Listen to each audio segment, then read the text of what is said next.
Mashabiki wako njia panda. Sasa kuna A na kuna B, kuna Dogo Paten na kuna Dogo Sajenti. Bwana, kumekuwa na tetesi zinazohusisha wasanii hawa wawili, mmoja wapo kusainiwa katika lebo ya WCB, Wasafi Classic Baby.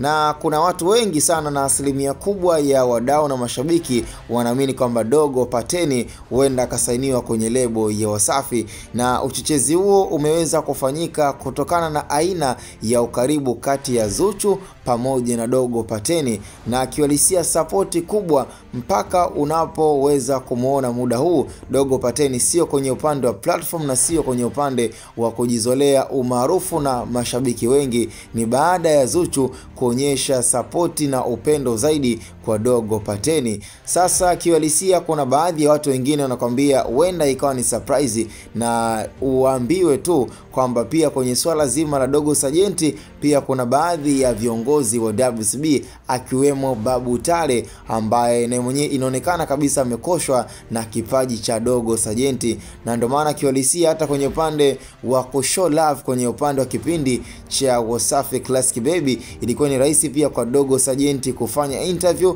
na pia ngoma zake kuweza kupigwa. Kwa ni issue ambayo sasa hivi imeendelea kuwaacha mdomo wazi na kuwafanya mashabiki washindwe kuelewa surprise ambayo Diamond aliweza kuzungumza kwamba ndani ya mwaka 2025 kwamba ana mpango wa kuwatambulisha wasanii 6. Sasa kiwalisia unaambiwa kwa tetesi za chini ni kwamba wasanii wawili watakuwa ni wasanii wa Singeli na wasanii 4 watakuwa ni wasanii wa Bongo Flavor. Kwa moja kwa moja mpaka muda huu tunashindwa kufahamu kwamba je, ni wote wawili Dogo Sajenti na Dogo Paten wote watasainiwa katika lebo ya Wasafi ama itakuwaje? Lakini dalili ambazo ziko wazi na ukaribu unaoonekana mpaka sasa hivi, mpaka muda huu Zuchu amekuwa na mapenzi na mahaba mazito sana na msanii Dogo Paten, na ndio maana imekuwa ni rahisi sana kuweza show love na kumonyesha mapenzi ya dhati na kumsapoti kwa chidadi wake Diamond Platnumz.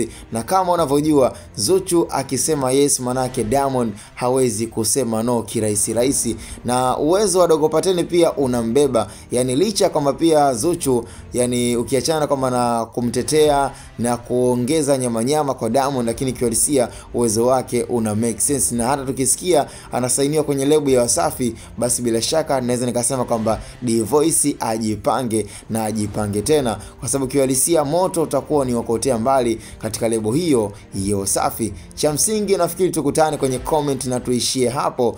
Tukutane next time. Hii ni Hot Boy Media, sasa kuweza kusubscribe, kulike na kucomment. Noma sana.